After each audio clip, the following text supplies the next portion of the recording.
नमस्कार मंडळी. हॅलो सह्याद्रीच्या आजच्या भागात मी अवंती विनोद देसाई तुम्हा सगळ्यांचं मनापासून स्वागत करते.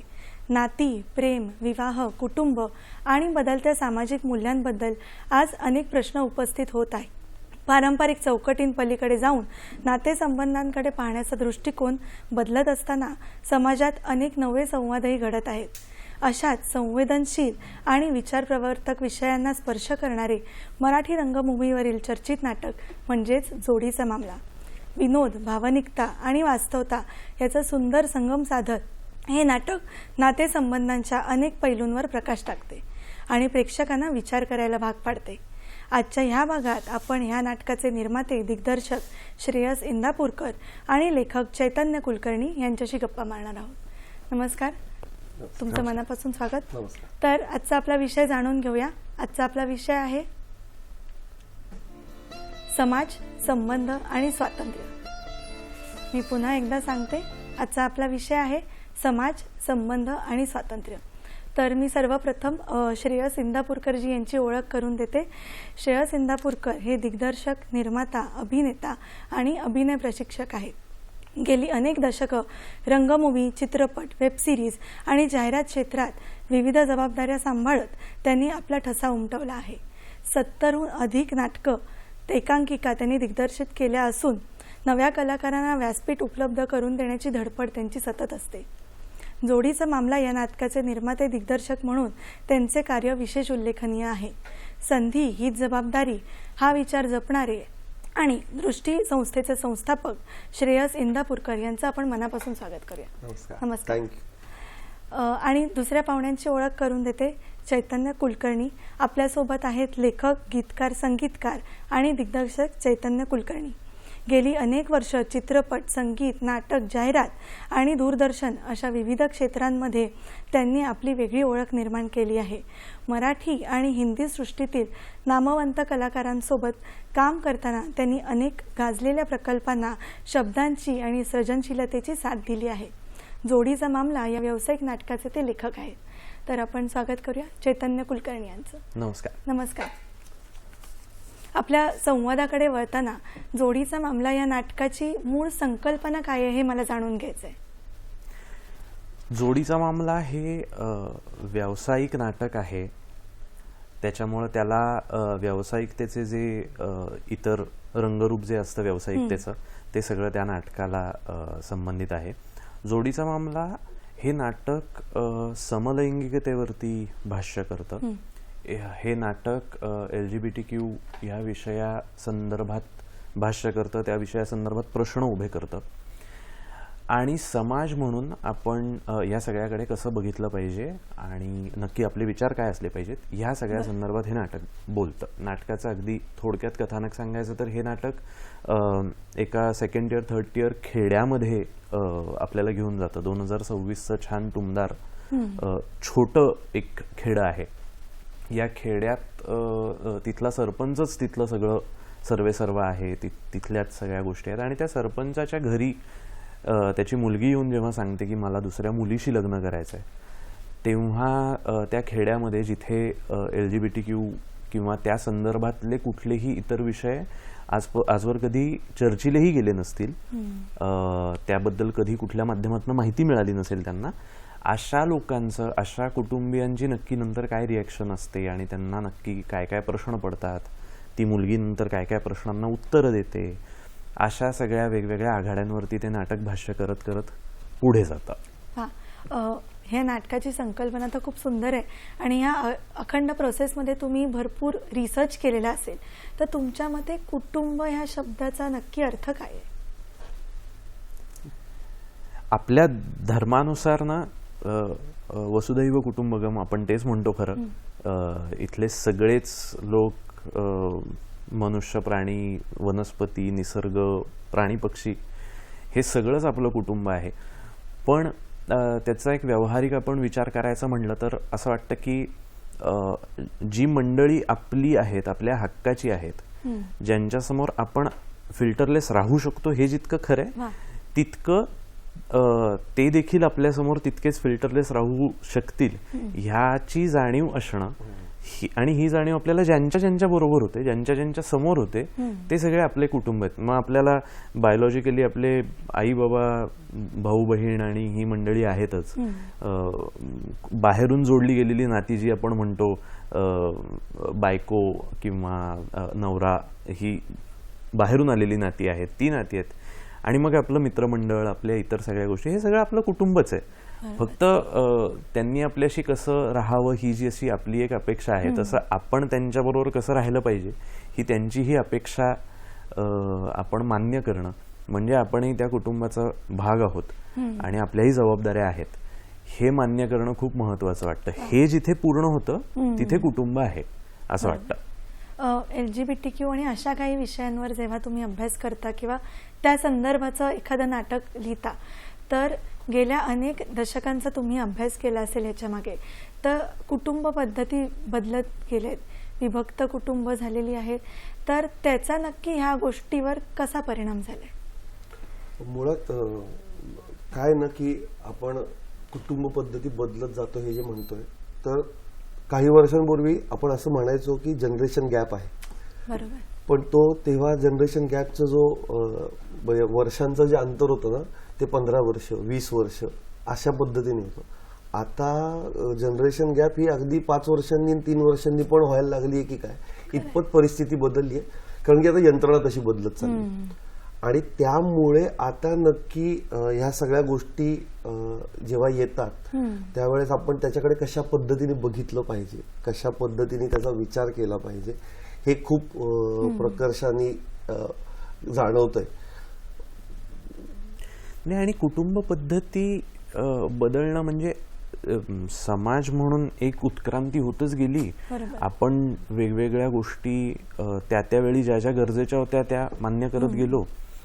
आणि त्याच्यानंतर आज आता जेव्हा न्यूक्लिअर फॅमिलीची गरज भासू लागली, नोकरी धंद्यासाठी मुलं गावाबाहेर पडतात, शहरांमध्ये सेटल होतात, आणि मग कदाचित त्यांचं आयुष्य तिथूनच पुढे सुरू होतं, त्यांची मुलं तिथेच वाढणार, त्यांचं शिक्षण तिथेच होणार. सो ही आज काळाची गरज आहे, नाही असं नाही.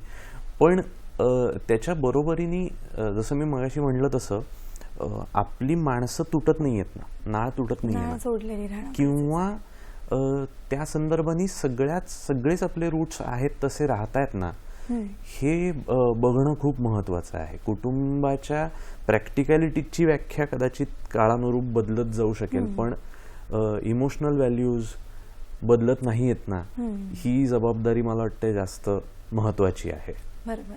आपण एकूणच जेव्हा या विषयावर चर्चा करतो, LGBTQ किंवा असे काही संवेदनशील समाजातले विषय असतील, तर हे विषय किंवा ह्या गोष्टी पूर्वी होत्या का, नव्हत्या का? तर होत्या. पण आजकाल आपण त्याच्यावर भाष्य करण्याची गरज का भासू लागली? पूर्वी होत्या, अर्थातच खूप होत्या. आपण आपल्याकडच्या बऱ्याचशा लेण्यांमध्ये, बऱ्याचशा शिल्पांमध्ये सुद्धा ह्या सगळ्याचं वर्णन ऐकतो. वात्सायनाचा देश आहे आपला, त्यामुळे आपल्याकडे कामसूत्र लिहिलं गेलं, त्याच्यावरती अभ्यास केला गेला. आजही त्याच्याबद्दल अगदी कुतूहलानं जाणून घेणारे आणि अभ्यासक अशी सगळीच मंडळी आहेत. तर त्याच्यामुळे हा विषय खूप नवीन आहे असं तर नक्कीच मुद्दा नाही आहे. फक्त गेल्या काही काळामध्ये पर्टिक्युलरली जेव्हा आपण नाटक, चित्रपट आणि टेलिव्हिजन, वेब सिरीज आता नवीन माध्यमानुसार या सगळ्याचा विचार करायला लागतो, तेव्हा अशा काही गोष्टी जाणवत आहेत की जितकी गरज LGBTQI कम्युनिटीला आपण मान्य करून त्यांना आपले मित्र म्हणण्याची आज आहे, तितकी गरज त्याच्या बरोबरीने त्यांच्या कुटुंबियांना समजून घेण्याची पण आहे. खरं. किंवा आम्ही नाटकामध्ये खूप अभिमानानं एक वाक्य म्हणतो सगळेजण की व्यक्ती स्वातंत्र्यावरती एका कोणाची मक्तेदारी नाही ना. जसं एका बाजूचं व्यक्ती स्वातंत्र्य आहे तसं दुसऱ्या बाजूचंही आहे. नक्कीच. मला हवं तसं जगण्याचं व्यक्ती स्वातंत्र्य आहे. तर तू जसं जगतीयस ते मला नाही पटत आहे हे म्हणायचंही माझं व्यक्ती स्वातंत्र्य आहे ना. तुला जसं जगायचं असं तुझं व्यक्ती स्वातंत्र्य आहे. अशा सगळ्या गोष्टींवरती ते सगळं त्याचा भार आल्यामुळे खूप माध्यमांमध्ये किंवा खूप प्रोजेक्ट्समध्ये, खूप कथांमध्ये आपल्याला असं दिसून येते की खूप एकांगी याचं भाष्य केलं जातं. बरोबर. हे जरूर आहे की प्रत्येक व्यक्तीच्या भावभावनांवरती विचार व्हायला हवा, प्रत्येक व्यक्तीला त्याचा त्याचा न्याय मिळायला हवा, बरोबर. हे अगदी निश्चित आहे, त्याच्यावरती कुणाचंच दुमत नाही. पण मग प्रत्येकामध्ये आई वडील पण आले ना, बरोबर.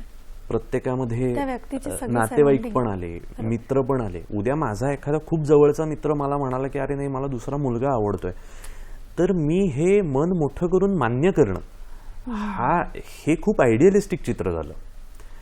पण मित्रामित्रांमध्ये पहिल्यांदा हे होणारच की चहाच्या कपावरती दोन जरा अश्लाघ्य शब्द बाहेर पडणार आणि असं बोललं जाणार की अरे काय म्हणतोयस तू, म्हणजे असं काय. बरोबर.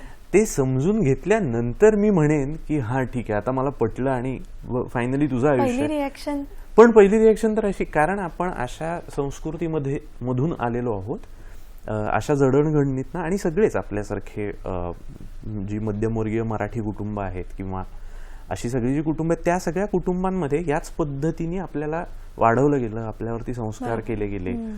कोएडमध्ये शिकलेली मुलं आहोत आपण, म्हणजे शिक्षा म्हणून मुलींमध्ये बसवायचे आम्हाला. सो ते इतकं तेव्हा दुर्लभ होतं. पण त्याची काय म्हणतात त्याला, त्याच्यामुळे आता सडनली एका रात्रीत उठून मी अमुक बदल करेन आणि माझं मन आता विश्वा एवढं मोठं होईल, हे अवघड वाटतंय मला. पण आता हे सगळे विषय बोलले जात आहेत असं जर आपण म्हणलं तर आता बोलले जात आहेत कारण ही काळ बदललाय. बरोबर. एक काळ असा होता की जेव्हा असं म्हणलं जायचं की पुरुष प्रधान संस्कृती आहे किंवा हेड ऑफ द फॅमिली हा घरातला पुरुषच असतो. पण आता तसं नाही राहिलंय. आता स्त्री पुरुष समानता आणि ह्या सगळ्या गोष्टींवर आता आपण एक ऍक्सेप्टन्स आलाय, कारण की स्त्रीचं कर्तृत्व पण तेवढंच आहे आणि तिन्ही पण आता गोष्टी होल्ड करून गोष्टी करणं हे सुरू झाले. पण झालंय कसं, आता भाष्य केलं जातंय कारण की आता आपण स्मार्ट होत चाललोय. पण स्मार्ट होत चाललोय कारण की आपल्याकडे स्मार्ट टेक्नॉलॉजी आली. फक्त काय होतंय, ही स्मार्ट टेक्नॉलॉजी आल्यानंतर ही स्मार्ट टेक्नॉलॉजी आपण फक्त आपल्या स्वतःसाठी वापरतोय. म्हणजे मी एखादी गोष्ट अभ्यास करून मी ते वाचलं आणि मी ते माझ्यापर्यंत ठेवलं तर मला एखादी गोष्ट समोरच्याची पटणारच आहे. पण त्याचबरोबर अरे ह्यांनी नाही वाचलंय किंवा मी असं आता मला कळतंय की हे असं असतं आणि हे मला आता असंच वाटतंय, मला समलिंगीच एखादा मला मुलगाच आवडायला लागला, हे जर मला वाटतंय, हे जर असेल तर कारण की त्याचा मी अभ्यास केलाय, मी तो स्मार्टली त्याच्या गोष्टींचा वापर केलाय, त्या माध्यमांचा वापर केलाय. पण माझ्या घरातल्यांना मे बी हे माहीत नसेल किंवा माझ्या एखाद्या मित्राला हे नाही कळत आहे किंवा त्याला मी मित्र म्हणून त्याला असं होत असेल की मला नाही ऍक्सेप्ट आहे आणि त्यांनी तेवढं स्मार्टली ह्या सगळ्या गोष्टीकडे नसेल बघितलं तर त्याला प्रश्न पडतात. आता हे प्रश्न पडल्यानंतर जेव्हा हे प्रश्न विचारले जातात तर मग त्याची उत्तरं आहेत का नाही आहेत, मग कुठल्या पद्धतीची उत्तर आहेत आणि मग याचा स्मार्टनेस नक्की आपण कसा वापरतो आहोत, तो संवाद कसा साधतो आहोत, तो संवाद कशा पद्धतीने असायला हवा. म्हणजे संवाद होतोय का सध्या तर हो मोठ्या प्रमाणात होतोय. पण कारण की आता आपल्याला स्वातंत्र्य मिळाले, आता आपण आपला मुद्दा ठामपणे मांडू शकतो, हे स्वातंत्र्य मिळाले. पण या स्वातंत्र्याच्या नावाखाली नक्की स्वैराचार कुठे चालू आहे का? आणि असं नाही आहे की ह्या कम्युनिटीची लोक यांचा मुद्दा मांडतात म्हणजे मी त्यांना स्वैराचार म्हणतोय. असं पण आहे की एखाद्या समलिंगी व्यक्तीने जर असं सांगितलं की मला असं काहीतरी वाटतंय तर कुटुंबाकडून पण विरोध चुकीच्या पद्धतीने येतोय की नाही नाही तू माझा मुलगा आहेस, तू असं करायचं. सो ह्याचा सगळ्याचा मध्य कसा काढता यायला पाहिजे. सो चर्चा सुरू झाली आहे का? हो. मोठ्या प्रमाणात सुरू झाली आहे का? हो. फक्त ती कशा पद्धतीने असायला पाहिजे याचा अजूनही समतोल साधता येत नाहीये आणि तो समतोल साधण्यासाठी नक्कीच तुम्ही चर्चा करायला पाहिजे, नक्कीच तुम्ही बोललं पाहिजे. आणि मग कुटुंब म्हणजे काय हे मगाशी जे बोललो विचारलं गेलं तर माझ्यासाठी कुटुंब म्हटल्यानंतर आई आणि वडील येतात. कारण की ज्यांनी आपल्याला हे जग दाखवलं, जे जन्म दिला, ऍटलिस्ट आपण त्यांना सांगणं बांधील आहोत, त्यांनी विचारलेल्या प्रश्नाचं उत्तर देणं आहे. मग ते बाहेरच्या शहरांमध्ये किंवा देशांमध्ये आहे की 18 वर्ष झाल्यानंतर तुम्ही तुमचं बघा काय ते. आपल्याकडे ही पद्धत नाही. आपल्याकडे 60चा व्यक्ती सुद्धा 90 वर्षाच्या आई वडिलांची सेवा करतो आणि ह्यालाच कुटुंब आपल्याकडची संस्कृती म्हणून. आता हे वैयक्तिक माझं आहे कारण की हे माझ्यावर असे संस्कार झाले म्हणून मी अशा पद्धतीने वाढलो. पण हा संवाद होणं गरजेचं मला आहे. वाटतं That is की हे important. आपल्या कल्चरची एक श्रीमंती आहे. Correct. याच मुद्द्यावर आपण नक्की पुढे अजून भाष्य करूया. त्याआधी घेऊया हॅलो सह्याद्रीमध्ये एक छोटीशी विश्रांती.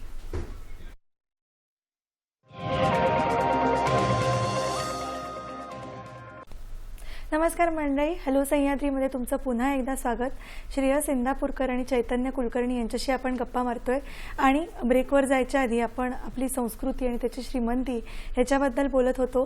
तर एकूणच आपल्या आत्ता चर्चेनुसार की आता आपण आपल्या कुटुंबाशी बोलायला लागलोय, मन मोकळं करायला लागलोय, तर ह्याचा कुठेतरी टेक्नॉलॉजीशी काही संबंध आहे का? हा म्हणजे कुटुंबाशी आता बोलायला लागलोय कारण की पिढी जशी जशी बदलत जाते. म्हणजे एक काळ असा होता जेव्हा असं असायचं की हे आमच्या आई वडिलांनी असं केलंय, सो आम्ही पण पुढे अशीच पद्धत राबवणार. मग काळ बदलत गेला की माझ्या आई वडिलांनी मला हे सांगितलं, पण तेव्हा माझ्या मनात काहीतरी वेगळं होतं. सो मी आता माझ्या पुढच्या पिढीला ही गोष्ट देईन, पण मी आई बाबांचा मान राखला, पण मी त्यांचा मान राखेल. बरोबर. आता ह्या गोष्टी अशा पद्धतीने बदलत चालल्या आहेत. पण तरी सुद्धा चर्चा होत असताना दोन काय म्हणतात वेगवेगळ्या टर्म्स येतातच की काही ठिकाणी संवाद होतो, जो संवाद म्हणजे पहिले संवाद होत नव्हता. याचं कारण काय होतं? कारण की आपल्या आई वडिलांसमोर आपण प्रश्न विचारायचाच नसतो. त्यांनी सांगितलं हे असं तर ही पूर्व दिशा, असा एक काळ होता जो ऑब्व्हियसली मला तर कधीच असा अनुभवायला मिळाला नाही, पण एक काळ होता जे मिलेनियल्सच्या आधीची पिढी खूप आधीच्या म्हणजे 2 पिढ्या आधीचं आपण नक्कीच म्हणू शकतो की जिथे प्रश्न विचारला जायचा नाही, मोठ्यांनी सांगितले तो विषय संपला. आता असं झालंय की आता तो संवाद साधला जातो. वडील जसं म्हणतात की वडिलांचे चप्पल मुलाच्या पायात बसायला लागली तर त्यांच्यात एक मैत्रीचं नातं तयार होतं. अशाच नात्यात आम्ही वाढत आलो. पण तो संवाद सुरू झाल्यानंतरही काही गोष्टी अशा आहेतच की ज्या मला कळत आहेत पण माझ्या आधीच्या पिढीला तेवढ्या पटकन नाही कळत. आधीच्या पिढीला जेवढ्या पटकन कळतात तेवढ्या काही गोष्टी मला आजही नाही कळत. तर हा डिफरन्स राहणारच आहे, कारण की ती आवड आणि आपण काय पद्धतीने त्याकडे बघतो ते. पण त्याचबरोबर संवाद साधत असताना आता असं पण व्हायला लागलंय की आता मला हे पाहिजे. आणि त्याच्यात एक स्वैराचार, मी जे म्हणलं की स्वातंत्र्याच्या नावाखाली एक स्वैराचार कुठेतरी यायला लागलं की ते डिमांडिंग व्हायला लागलंय. किंवा आता हे तुम्ही मला सांगितलंय ना, मग हे मला असंच पाहिजे, मग त्याच्यावर चर्चा नको. सो ही गोष्ट कुठेतरी मला फक्त खटकते की, आणि ही अगेन परत हे माझं वैयक्तिक मत येतं, पण ती चर्चा असेल, तो संवाद असेल तर गोष्टी पटकन सुटतात आणि कुठलाही विषय चर्चेतून सोडवायला बघायला गेलं तर तो सुटू शकतो असं मला वाटतं. नाही, पण मला याच्या बाबतीत एक अजून माझं काय मत आहे, म्हणजे मला कायम ह्या विषयाची गंमत वाटत आली आहे की मुलं वयात आली की आता तू म्हणालास तसं ती मैत्री व्हावी. तर ती मैत्री ना, म्हणजे वडिलांनी मैत्रीचा हात मुलाच्या खांद्यावर टाकावा, मुलांनी वडिलांच्या काय कसं म्हणतं ते सर मला गमतीशीर वाटतं. म्हणजे त्याचं साधं कारण असं आहे की म्हणजे अर्थात मोकळेपणा असावा, संवाद असावा, पण मुलाच्या बाजूनी तो आदर देखील असावा वडिलांप्रती. आणि जसं मगाशी तू म्हणालास तसं मी कुणाला तरी आन्सरेबल आहे माझ्या आयुष्यातल्या कुठल्याही गोष्टीसाठी, कुठल्याही निर्णयासाठी, कुठल्याही विचारासाठी. ह्याचं माझ्यावर एक बंधन असलं ना, तर मग थोडं बेछूटच वागायचं असेल तर मग कशालाच काहीच फॅमिली व्हॅल्यूज नाही काही, किंवा एक्झॅक्टली, किंवा तू जे म्हणतोयस की स्वातंत्र्य आणि स्वैराचार, तर स्वातंत्र्य मिळालं आणि मग आपण खरंच स्वतंत्र आहोत का, आणि असं ह्या सगळ्या संदर्भात जे आत्ता भाष्य होत आहे, स्वातंत्र्य मिळालंय म्हणजे काय झालंय, स्वातंत्र्याचे काही त्याचा पण म्हणून एक काही कायदा आहे, त्याचं म्हणून पण एक नियम आहे. त्या पायऱ्या ओलांडल्या तर स्वैराचार आणि व्याभिचारामध्ये काहीच अंतर राहणार नाही. म्हणजे तुम्ही आज ज्या भाषेत बोलावं त्या भाषेची बंधनं ती काही आपल्याला लिहून दिलेली नाही आहेत कोणी, पण आपण पाळतो ना. अमुक ठिकाणी अमुक बोलायचं आहे, अमुक ठिकाणी आपण देवळात गेलो तर अमुक वस्त्र घालावीत, आपण हे म्हणजे आता आपण संस्कृती म्हणून हे सगळं बोलतोय म्हणून त्या अर्थाने मी म्हणतोय. पण तो विचार आहे. त्यामुळे कुटुंब म्हणून, आणि दुसरं जेव्हा ह्या सगळ्याची जबाबदारी नाटक, सिनेमा, टीव्ही ह्या सगळ्यावरती येते, त्याच्यात पण अशी एक मला एक ट्रान्झिशन जाणवतं की साधारण 90चा सिनेमा असेल, आपण सगळे तेच सिनेमे बघत आवडत वाढलो, त्याच्या आधीचेही सिनेमे असतील, तोपर्यंत किंवा अगदी आपल्या आवडीचे हे सगळे कलाकार आहेत, ऋतिक रोशन, अभिषेक बच्चन, यांच्या सुरुवातीच्या काळामधल्या सिनेमांमध्ये सुद्धा ना कुटुंबाला खूप महत्व होतं कथेमध्ये. हो नक्कीच. नायकाचे वडील असायचे, आई असायची, नायकाची एक बुवा असायची, ती कटकटी असेल पण ती असायची असायची. कथांमध्ये. आणि तिला सांभाळूनच लोक पुढे जायचे. हा, करेक्ट. आता जेव्हा आपण सिनेमे बघतो, एकतर आपल्या नायकाला, आपल्या नायिकेला कुटुंबच नसतं. जर असेल तर त्या फॅमिलीज ब्रोकन असतात, किंवा नायकाचं आणि त्याच्या वडिलांचं नाहीच पटत आहे काही झालं तरी, किंवा नायकाच्या आई वडिलांचा डिवोर्सच झालाय. परत काय म्हणूयात, प्रत्येक कथेचं त्याचं वजन आहे, त्याची एक डिमांड आहे, हे सगळंच आहे. पण त्या माध्यमातून एखादा विषय हद्दपार होणं या लेवलपर्यंत ते जातं. आता सिनेमा समाजाचा आरसा आहे का, समाज सिनेमाचा आरसा आहे वगैरे म्हणत इतके पण आपला समाज नक्कीच इन्फ्लुएन्स तर होतोच. 100% होतो. त्यामुळे म्हणजे अगदी थेट उदाहरण द्यायचं झालं तर ये जवानी हे दिवानी हा या पिढीचा, म्हणजे आपल्या पिढीसाठी जसं DDL जे होतं तसं या पिढीसाठी ये जवानी हे दिवानी आहे ना. तर त्यांना असं झालं की त्यांना पण ते मी उडता हूं, फिरता हूं, गिरता हूं, त्या झोनमध्ये जेव्हा ते जातात तेव्हा त्याच्या बरोबरीने त्यांना हे पण दिसतं ना की त्या नायकाचा आणि त्याच्या वडिलांचा संवाद नाहीये, किंवा ते वडील जेव्हा गेले कथेमध्ये त्याच्यानंतर 10 दिवस त्या मुलाला माहिती नाही आपले वडील गेलेत.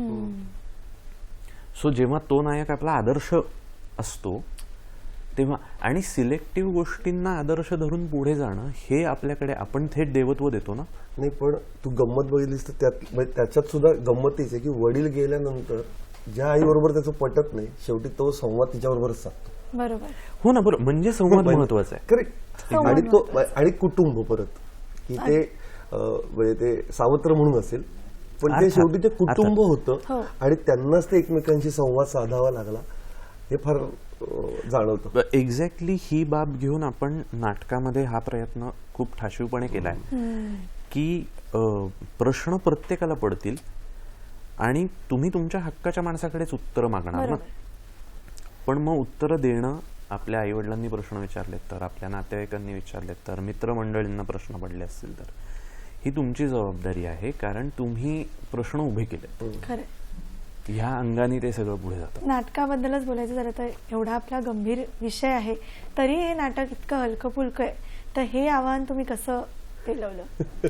आता ते नाही, मुळात नाटक हे विनोदी पद्धतीने का, तर कारण की ह्या विषयाकडे व्यवसाय म्हणून पण बघितलं गेलं. आणि व्यावसायिक दृष्ट्या जेव्हा एखादं नाटक किंवा एखादा सिनेमा लोक जेव्हा थिएटरमध्ये येऊन बघतात तेव्हा त्यांचा मूळ उद्देश हा असतो की आमची एंटरटेनमेंट व्हावी, आम्हाला ते आनंद त्याच्यातून मिळावा. आम्ही रोज बाहेर काही ना काहीतरी टेन्शन मध्ये आहोत, सो इथे आल्यानंतर आम्हाला त्याचं रिलॅक्स होतं. सो आपलं नाटक हसवतं का, तर खूप हसवतं. आपलं नाटक मजा आणतं का, तर मजा आणतं. आपलं नाटकामध्ये 2 गाणी असल्यामुळे त्यातली गाण्यांमध्ये नाचावंसं वाटतं का, तर नाचावंसं वाटतं. आणि हे मी माझं म्हणून सांगत नाहीये, ह्या आम्हाला प्रेक्षकांकडून मिळालेल्या ज्या प्रतिक्रिया आहेत त्याच्यातूनच मी हे सांगतोय. आणि असं नाही की फक्त रॉ ऑडियन्स आहे, काही मान्यवर लोक पण या क्षेत्रातले येऊन गेले ज्यांनी ते, आणि प्रत्येकाचं हे मत येत गेलं. पण तरी सुद्धा काहीतरी प्रश्न असतात, त्याच्याकडे आपण लोकांना टर्न केलं पाहिजे. आणि आपल्या नाटकाला प्रेक्षक हसत राहतात आणि बरोबर जाताना ते 4 प्रश्न घेऊन जातात. 13 पात्र आहेत नाटकात. सो व्यावसायिक रंगभूमीवर परत 13 पात्रांचं नाटक करणं हा एक गंभीर विषयच आहे की एवढ्या पात्रांचं नाटकच करू नये, कारण की ते व्यावसायिक दृष्ट्या चालत नाही. पण 13 पात्र काय आहेत, जसं चैतन्य मगाशी म्हटलं की एक आई वडील असतात, एक आत्या असते, एक जवळचा मित्र असतो. अशा प्रकारे जर बघायला गेलं तर अशी ती वेगवेगळी पात्र आहेत. आणि ही प्रत्येक पात्र जर नाटक बघत असताना प्रत्येक प्रेक्षक वेगवेगळ्या माणसाला नोट करतो आणि त्याच्या बरोबर तो नाटकाचा प्रवास सुरू होतो. हे आम्हाला लक्षात आलं, कारण की मला काहीतरी वेगळं रिलेट होईल, पण तुला काहीतरी वेगळं रिलेट होणार, ह्याला काहीतरी वेगळं रिलेट होणार. आणि प्रत्येक प्रेक्षक त्या सगळ्या पात्रामधलं एक पात्र त्याचं म्हणून बघायला लागतो आणि त्यानुसार ते नाटक बघायला लागतो. आणि मग त्याचे प्रश्न, त्याचं गांभीर्य खूप जास्त प्रमाणात जाणवायला लागलंय असं आम्हाला लक्षात येतं. त्याच्या बरोबर ना मला अजून एक, सॉरी मला म्हणायचंय, जाने भी दो यारो सारखा सिनेमा होता, देऊळ सारखा सिनेमा आहे. ह्या सिनेमांमधले पण ना त्यातल्या सिच्युएशन्स किंवा त्याचं मूळ भूमिका जी आहे विषयाची ती गंभीर आहे. देऊळसारख्या सिनेमामध्ये खूप गंभीर विषय मांडला गेला आहे, पण त्याची धाटणी पण थोडी विनोदी अंगानेच जाते आणि मग एका पॉइंटला तो विषय हळूहळू गंभीरपणे डेव्हलप होत जातो. रोज आपण जेव्हा उठतो, जगतो, कामाला जातो, कॉलेजला जातो, जे जगतो, मनुष्य 24 तास गंभीर असू शकत नाही ना. जसा तो 24 तास विनोदी असू शकत नाही, तसा तो 24 तास गंभीर असू शकत नाही. कितीतरी विषय जेव्हा पहिल्या प्रथम एखाद्या व्यक्तीला समोर दिसतात तेव्हा तोही त्याच्याकडे तितक्या गंभीरतेनं बघेल असंही नाही. धाटणी कळल्यानंतर अर्थात तुम्ही गंभीरपणे त्याच्याकडे बघितलं पाहिजे, हे अर्थात करेक्ट आहे. तर ह्या सगळ्या विचारांनी त्याचं रॅपर जे आहे ते काहीसं विनोदी आहे, मात्र विषय खूप गंभीर आहे. नक्कीच हे नाटक बघून लोक काही विचार आणि प्रश्न मनात घेऊन जातात. तर एक मूळ प्रश्न, बेसिक प्रश्न मला विचारायचा आहे की जो मला वाटतं बरेच लोकांच्या मनात असेल की LGBTQ+ म्हणजे नक्की काय, आणि ते तुम्ही सोप्या शब्दात कसं सांगाल? LGBTQAI+ अशी ती ओरिजिनल टर्म आहे. समलैंगिकत्व हा ह्यातला एक भाग आहे. म्हणजे जेव्हा लेस्बियन्स आणि गेज असं त्या दोघांबद्दल बोललं जातं, LG ते जे आहे ते समलैंगिकत्वाबद्दल बोलतात. त्याच्यानंतरचे सगळे बायसेक्शुअल्स आहेत किंवा ट्रान्सजेंडर्स आहेत, एसेक्शुअल्स आहेत, इतर सगळ्या क्वेअर कम्युनिटी आहेत, ह्या सगळ्या ज्या गोष्टी आहेत ह्याचा प्रत्येकाचा संबंध जेंडरशी नाही आहे. या सगळ्या पर्सनॅलिटीजना रिप्रेझेंट करणारे हे सगळे भाग आहेत, ज्याच्यामध्ये जसं आपण म्हटलं लेस्बियन्समध्ये स्त्रीला स्त्री आवडणं, गे कॅटेगरीमध्ये पुरुषाला पुरुष आवडणं, त्याच्यानंतर बायसेक्शुअल्समध्ये स्त्री पुरुष दोन्ही आवडणं, ट्रान्सजेंडर्समध्ये ट्रान्सजेंडर्स तृतीयपंथी ज्यांना आपण म्हणतो, किंवा जे ऑपरेशन करून जेंडर चेंज करून घेतात ते, अशा सगळ्या. सो ही कम्युनिटी आणि त्यांचे प्रश्न खरोखर खूप गहन आहेत. त्यांना रोज जे सहन करायला लागतंय ही गोष्ट खरंच खूप महत्त्वाची आहे, मोठी आहे.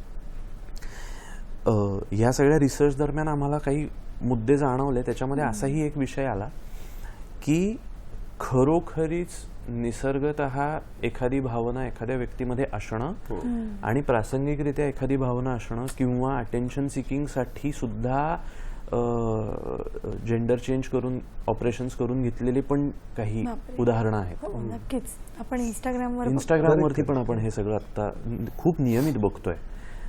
तर किंवा तृतीयपंथ्यांमध्ये मध्यंतरी छत्तीसगडच्या इथे एक बातमी आली होती जिथे खरं तर तृतीयपंथी नाही आहेत पण रोजगार नाही म्हणून साड्या नेसून टोलनाक्यांवरती उभ्या राहिलेल्या काही पुरुषांना पोलिसांनी अटक केली. आता त्याचा परिणाम असा झाला, तृतीयपंथ्यांचा जो एक रोजगाराचा किंवा त्यांचा अर्थार्जनाचा जो मार्ग होता, पोलिसांनी त्यांना अटक केल्यामुळे आणि तिथे आता उभं राहायचं नाही म्हणून सांगितल्यामुळे जे जेन्युइन तृतीयपंथी आहेत त्यांचाही तो मार्ग हिरावला गेला. तर त्यांचे जे खूप महत्त्वाचे प्रश्न आहेत जे खूप सिन्सिअरली समाज म्हणूनच सगळ्यांनी आपण सोडवले पाहिजेत, हाताळले पाहिजेत, प्रत्येकाला एक मदतीचा हात दिला गेला पाहिजे, त्याच्यामध्ये आता इतकी चोरीमारी व्हायला लागली आहे की कळतच नाहीये. आणि म्हणून त्यांचा ओरिजिनल सिरियसनेस सगळा निघून चाललाय, विच इज अनदर फॅक्टर ह्या सगळ्यांच्या दृष्टीने. नक्कीच हा मुद्दा आपण पुढे घेऊन जाऊ आणि भारतीयांचा ह्या लोकांकडे बघण्याचा दृष्टिकोन कसा होता आणि आता कसा बदलतोय ह्यावर भाष्य करूया. तोपर्यंत घेऊया एक छोटीशी विश्रांती. तुम्ही बघत राहा हॅलो सह्याद्री.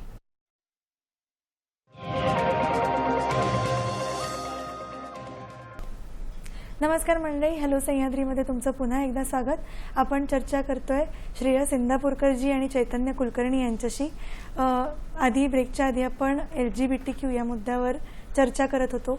तर भारतीयांचा याकडे बघण्याचा दृष्टिकोन नेमका कधी बदलत गेला आणि आता आपण याबद्दल मोकळेपणाने चर्चा करतोय. तर हे ट्रान्झिशन नक्की कसं घडलं आणि कधी घडलं? नाही, मला वाटतंय आपण सुरुवातीला जसं म्हणालो तसं आपली संस्कृती खूप ओपन विचारांचीच आहे सुरुवातीपासून. म्हणूनच आपल्याकडे असं साहित्य, अशी शिल्प आणि अशा गोष्टी तयार झाल्या. ह्या सगळ्या गोष्टींना टॅबू समजणं ह्याचा एक मध्यम होईल. म्हणजे ह्या सगळ्यासाठी मला असं वाटतं की आपण थोडं भारतीय कुटुंब व्यवस्था, भारतीय लग्न संस्था ह्या सगळ्याकडे जर थोडं त्या अंगाने बघितलं, साधारण म्हणजे जनरल आपण काही रेफरन्सेस शोधत गेलो तर आपल्याला लक्षात येतं साधारण 4-4.5 वर्षांपूर्वीपासूनची आपली लग्न संस्था आहे. खरंय.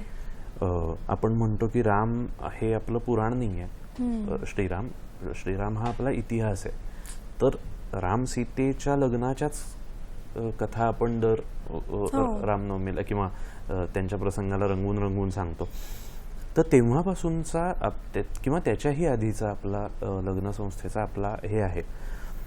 जसं जसं समाजात त्यावेळी स्थित्यंतरं येत गेली, ज्याच्यानी खरं तर तेव्हाच्या काळी पुढारलेल्या स्त्रिया, तेव्हाच्या काळी स्त्रियांचं शास्त्र शिक्षण होत होतं, शस्त्र शिक्षण होत होतं.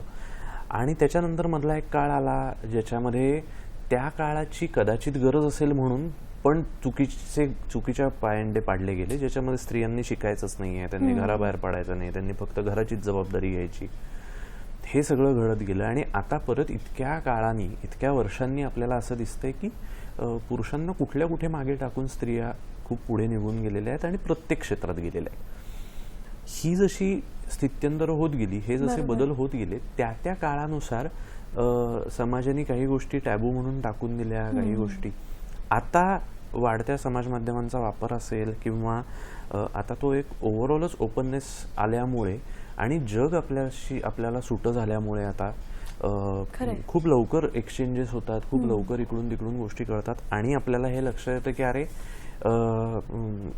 ह्या पद्धतीने एखादं नातं तयार होत असेल, ह्या पद्धतीने एखादा विचार समाजात पुढे येत असेल तर तो स्वीकारला पाहिजे का नाही का. आत्ता सुद्धा त्याच्या आजूबाजूची चर्चा जी आहे ती त्या नात्याला मान्यता देणं न देणं ह्याच्यापेक्षा अनफॉर्च्युनेटली त्या सगळ्याचं जे एक थोडंसं अघोरी रूप म्हणूया आपण, ज्या पद्धतीने त्या रॅलीज येतात किंवा ज्या पद्धतीच्या ॲरोगन्सनी ह्या मागण्या मांडल्या जातात, त्याच्यामुळे जसं मी म्हणालो तसं त्याचा ना सिरियसनेस निघून जातोय.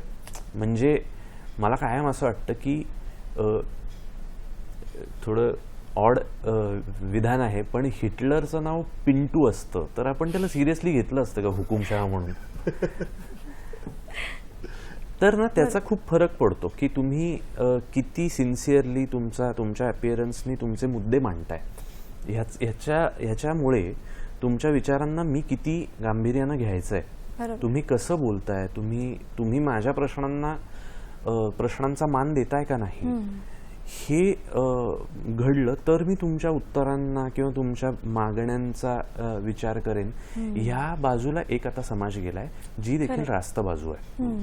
कारण काय होतं, मी माझ्या बाबांना जाऊन सांगितलं की मला सायन्सलाच ऍडमिशन घ्यायची आहे आणि मला 47% पडले असतील तर माझ्या आडनावावरती मला कुठेच 47%ला ऍडमिशन नाही मिळणार आहे सायन्सला. आता हे माझ्या बाबांनी मला किती पोटतिडकीने सांगितलं आणि जर मी हट्ट धरून बसलो की नाही माझं व्यक्ती स्वातंत्र्य आहे, मला सायन्सला जायचं आहे, तर ही जी सोयीस्कर प्रॅक्टिकॅलिटी आहे त्यातून बाहेर येणं खूप महत्वाचं आहे. समाज म्हणून आपण कायम उन्नत होतो, आपण कायम ज्या चुकीच्या गोष्टी आहेत त्या बाजूला पाडल्या. खूप बदल समाजाने आजपर्यंत केले, ज्या चुका होत होत्या त्या मान्य केल्या, ते सगळं केलं समाजाने.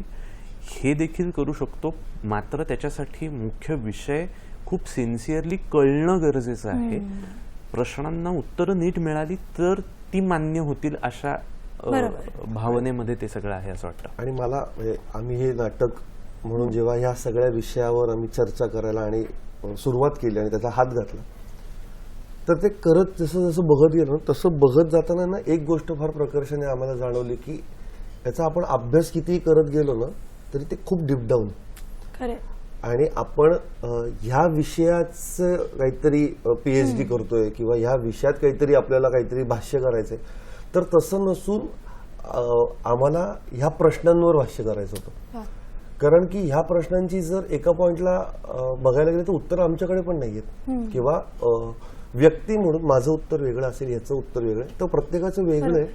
मग याचा समान धागा काय, तर याचा समान धागा संवाद येतो.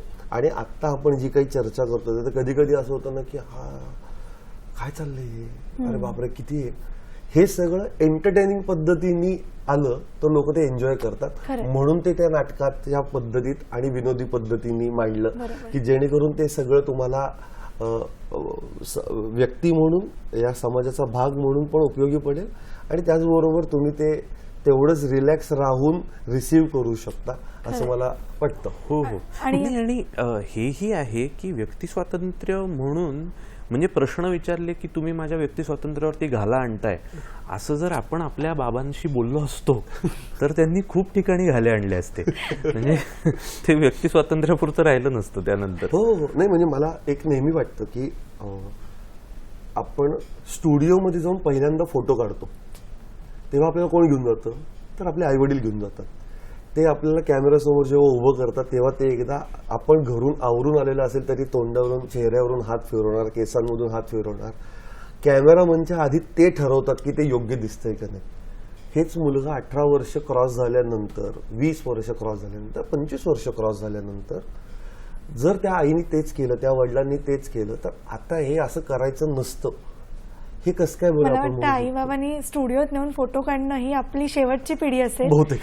कारण आता हॉस्पिटलमध्ये मूल जन्माला आल्या आल्या तिकडे आपल्या हातात स्मार्टफोन्स असतात. त्यामुळे तो प्रवास किंवा ते आई वडिलांबरोबरचे क्षण अनुभवण्याची कदाचित मिलेनियल्सची शेवटची पिढी असेल. आणि काही पालकही आहेत की जे सॉर्टेड आहेत की एवढं काय आता ते तुझं तुझं तू बघ.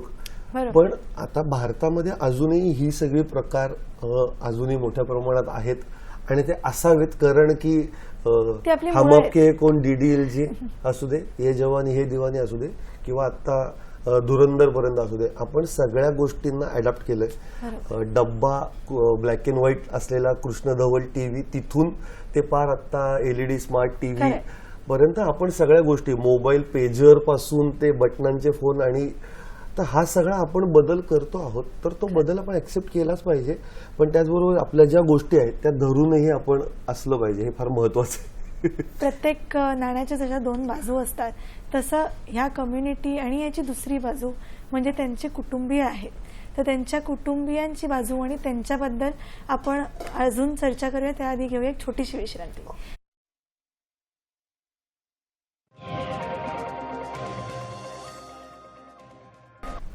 नमस्कार मंडळी, हॅलो सह्याद्रीमध्ये तुमचं पुन्हा एकदा स्वागत. आपण चर्चा करतोय श्रेयस इंदापूरकर आणि चैतन्य कुलकर्णी यांच्याशी. तर आपला ब्रेकच्या आधीचाच मुद्दा पुढे नेताना LGBTQ कम्युनिटी, त्यांच्या भावना किंवा तेही काही समाज माध्यमांवर व्यक्त होतात, त्यांचं म्हणणं आपल्यापर्यंत पोचतं. पण नाण्याची जी दुसरी बाजू आहे त्यांचं कुटुंबीय, तर ह्यांचं म्हणणं किंवा त्यांच्या म्हणण्याला फार वाचा नाही आहे किंवा त्यांचं म्हणणं काय आहे हे फार कोणी ऐकायला जात नाही. तर त्याच्याबद्दल तुम्हाला काय वाटतं? तुमच्या ह्या अख्ख्या नाटकाच्या प्रवासाच्या रिसर्चमध्ये तुम्ही काय हे करा? ती बाजूनं इक्वली महत्वाची वाटते. त्याच्यात 2-3 कारणं आहेत. त्यांना ह्या भावना कळत नाही आहेत, त्यांना ह्या कॉन्सेप्ट्स लक्षातच येत नाही आहेत. त्यांना आज गेली 25 वर्ष मी माझ्या मुलाला त्याच्या खोलीत जाऊन मुलगा म्हणून उठवतोय सकाळी 9 वाजता, त्या मुलाला उद्या सकाळी मी मुलगी म्हणून उठवायचं आहे. ही भावना त्यांच्या अंगावर शहारा आणणारी आहे. ही भावना अनेक लोकांच्या अंगावर शहारा आणणारी आहे. आणि त्याही नंतर आपला मुलगा, आपली मुलगी ह्या एका विशेष शारीरिक मानसिक बदलांमधून जात आहे आणि त्याला आपल्या पाठिंब्याची गरज आहे, हेही त्यांना मान्य आहे. हे करायची त्यांची तयारी देखील आहे. पण अशा वेळी जसं तुमच्या भावभावना जपल्या जात आहेत तसं आई वडील म्हणून त्यांच्या भावभावना जपल्या जाणं हे अत्यंत महत्त्वाचं आहे. नाटकाच्या पूर्ण प्रोसेसमध्ये, आपल्या नाटकाच्या कथेमध्ये आपण ह्या गोष्टीला खूप महत्त्व दिलं आहे. ज्या आईनी तुम्हाला लहानपणापासून सांभाळलं, तुम्हाला बोबडे बोलायला शिकवले, तिला तुम्ही एका रात्रीत येऊन मला अमुक वाटतंय म्हणून हे सांगणं, आणि त्याच्यावरती ही अपेक्षा आहे की आईनी उलट प्रश्न नाही विचारायचा, हे होता कामा नये. आपण असं म्हणतोय की ह्या सगळ्या विचारांची किंवा सध्याच्या इवन आपण देशाच्या राजकारणात जरी म्हणलं, जगाच्या राजकारणात म्हणलं, तर Gen Zs are playing very active role, very important role. पण जर जेनझीज रिलेव्हंट आहेत तर त्याचा अर्थ इतर पिढ्या इरिलेव्हंट झाल्या असं नाही. असं नाही. प्रत्येक पिढीचं त्याचं एक स्थान आहे. प्रत्येक पिढीचं त्यांची एक गरज असते. नक्कीच. तेव्हा त्या पिढीने जबाबदारीने उभं राहणं आणि त्यांनी आपापल्या जबाबदाऱ्या पार पाडणं रिस्पेक्टफुली, हे खूप महत्त्वाचं आहे. सो कुटुंबाची जी जागा आहे ती न कधीच कुणी घेऊ शकत नाही. मित्र एकाला 10 असणार आहेत, आपल्याला बाबा एकच असणार आहेत कायम. त्यामुळे ते खूप महत्त्वाचं आहे जपणं. आणि परत हाच विषय आहे की जसं म्हणलं, मित्र मला 10 आहेत आणि इतर मी कुणाही समोर जाऊन काही बोलू शकतो, तसं बाबांना मी एकटाच आहे ना, किंवा काय आम्ही दोघंच आहोत, मी आणि माझा दादा आहे, आम्ही दोघंच आहोत त्यांना, आईबाबांना. अशा वेळी त्यांनी कुणाकडे बघायचंय? बरं, लोक ना तुम्हाला प्रश्न विचारायला येत नाहीत कारण तुम्ही उत्तर देणार नाही हे आधीच सांगून टाकलंय. लोक प्रश्न विचारायला त्यांना जातात आणि त्यांना कळत नाही काय बोलायचं. त्यांना मुलांना सावरूनही घ्यायचंय, त्यांना कोणी मुलांना दोष द्यायला पण नकोय, पण त्यांना स्वतःला पण प्रश्न आहेत की काय करावं ह्या सगळ्याचं. त्याच्यामुळे नाटकाच्या प्रोसेसमध्ये पर्टिक्युलरली तर आम्हाला नक्की हा अनुभव आला की जिथे जिथे अशा कुटुंबांमध्ये असे प्रसंग घडले आहेत, त्या कुटुंबांमधल्या आई वडिलांना स्वतंत्र ट्रीटमेंटची गरज आहे, इतपत त्यांची परिस्थिती अनफॉर्च्युनेटली झाली आहे. आणि दुसरी गोष्ट म्हणजे आपल्याकडे पालकांची जर आपण म्हणजे त्या कुटुंबातल्या पालकांची नक्की बाजू बघायला गेलं तर एक असा प्रकार आहे की आपल्या घरात कोणीतरी येणार आहे असं म्हटल्यानंतरही आपल्या घरातल्या 4 वस्तू ज्या असतात त्या आपण नीट लावतो. जर काही कार्यक्रम आहे तर आलेल्या प्रत्येक माणसाला सगळं केल्यानंतरही परत घरातल्या आपल्या आई वडिलांना हेच प्रेशर असतं, सगळं आपण व्यवस्थित करतोय ना, किंवा तुम्ही हे केलं पाहिजे ना, ही तुमची जबाबदारी. का? कारण की लोक काय म्हणतात, लोक काय लक्षात ठेवतात, हा त्यांचा अनुभव आहे. जो अनुभव ते आपल्याला संस्कार म्हणून आपल्याकडे देत राहतात. पण एका पॉइंट नंतर जेव्हा अशा पद्धतीने काहीतरी रिॲक्शन होते, म्हणजे बेसिक असेल की मी म्हटलं नाही मी अंथरून तसंच ठेवेल, येऊ दे कोणाला यायचं तर राहू दे, काही नाही फरक पडत, तर आपल्याला फटके देऊ शकतात किंवा त्यांना असं होऊ शकतं की ते ओरडू शकतात. पण जेव्हा एखादी व्यक्ती त्या पालकांना जाऊन आम्ही आता समलिंगी आहोत किंवा आम्ही काय आता ट्रान्सजेंडर म्हणून आता आमचं ऑपरेशन करून हे जेव्हा सांगते त्यावेळेस ते नक्की काय पद्धतीने बोलतील. बरं, त्यांना पालक म्हणून त्याचं ज्ञान नाही. बरं, ज्यांना ज्ञान आहे त्यांना हे प्रेशर आहे की हे माझ्या मुलाबरोबर किंवा माझ्या मुलीबरोबर का झालं. मी आज जसं चैतन्य म्हणलं की 25 वर्ष एखाद्या मुलाला लाद घालून उठवलंय, उठ म्हणून, आता त्याला मुलगी म्हणून बघायचं त्यांनी, आणि त्यांनी मग लोकांशी बोलायचं काय, कारण की मुळात त्याच्याकडे उत्तरच नाहीये. मुळात आत्ता हे आपल्या पाल्याबरोबर असं नक्की घडलं काय हेच तो समजून घेण्याच्या मनस्थितीत आहे, मानसिकतेत. म्हणूनच काय तर त्या जेनझीला, ज्या स्मार्ट लोकांना हे कळालं आहे की हे नक्की काय आहे, त्यांनी आपल्या त्या कुटुंबाला, मग जे त्यांचं कुटुंब जेवढं असेल तेवढं त्या कुटुंबाला हे नक्की समजून सांगितलं पाहिजे, तो संवाद साधला पाहिजे. कारण की आत्ता आपलं नाटक बघताना काही लोकांनी आम्हाला हे येऊन सांगितलंय की मी तो पालक आहे ज्याने माझ्या मुलांना अशा अशा पद्धतीची परवानगी दिली. पण तरी सुद्धा तुम्ही ह्या पद्धतीने विषय मांडला, मला खूप छान वाटलं. काही पालक आहेत जे म्हणले थँक्यू तुम्ही हा प्रश्न मांडताय, कारण की आम्हाला आता कळतंय, आम्ही ऍटलीस्ट आता मुलांशी बोलू. जेनझी लोक यंग क्राऊड आहे, अगदी 11वीतल्या मुलं मुलींनी नाटक बघितलं आणि त्यांनी येऊन सांगितलं आम्ही पहिल्यांदा नाटक बघितलं आयुष्यात, पहिल्यांदा नाटक बघितलं, पण आम्हाला कळलं की आमच्या जेनझीसाठी बनवलेलं हे नाटक आहे. आणि आम्हाला असं अरेच्या आम्ही नाटक करताना हे कोणासाठी म्हणून करतोय हे नव्हतं. खरं तर हा प्रश्न आहे, हे प्रश्न म्हणून हे मांडलं गेलं. पण आज हे प्रत्येक प्रेक्षकाला वाटतं की हे माझ्यासाठी केलेलं नाटक आहे किंवा माझ्या पिढीचं रिप्रेझेंटेशन असलेलं आहे. आपण म्हणू एक 3 पिढ्या स्वतःला त्या नाटकाशी कनेक्ट करू शकतील. आणि अजून एक काय आहे, मेट्रोज मध्ये आपल्याला परत समाज माध्यमांच्या माध्यमातून असेल, बातम्यांच्या माध्यमातून असेल, सिनेमा, नेटफ्लिक्स, OTT मधनं असेल, आपल्याला या गोष्टींची किमान तोंडओळख तरी झालेली आहे, आपल्याला कळत आहे. आपल्यातला एक खूप मोठा वर्ग जो मेट्रोजमध्ये राहत नाही, हो हो ज्यांच्यापर्यंत या गोष्टी तितक्या सहज पोहोचत नाहीत, करेक्ट करेक्ट त्यांना काय, त्यांना यातनं काही हे होणार नाही. अजून त्यातला पण एक भाग असा पडतो की मला कॉलेजमध्ये एक मुलगी आवडली, मी तिला घरी घेऊन गेलो, मी माझ्या आईबाबांना सांगितलं मला या मुलीशी लग्न करून द्यायचं, त्यांनी लग्न करून दिलं मला. पण त्यांनी तेव्हा 4 प्रश्न तर विचारले होते. नक्कीच. मुलगी कोण, तिचे बाबा काय करतात, त्यांचं घर कसं आहे, कुठे राहतात, एक बेसिक असतं ना. जसं तिच्याही आईबाबांनी तिला प्रश्न विचारले, बरोबर. मुलगा कमावतो काय, त्याचे बाबा काय करतात, त्यांचं घर कुठे आहे, करिअर करायची इच्छा आहे का नाही. जसं ते आहे तसं उद्या जर मी एक मुलगाच घरी घेऊन गेलो तर 4चे 8 प्रश्न नाही का होणार. नक्कीच.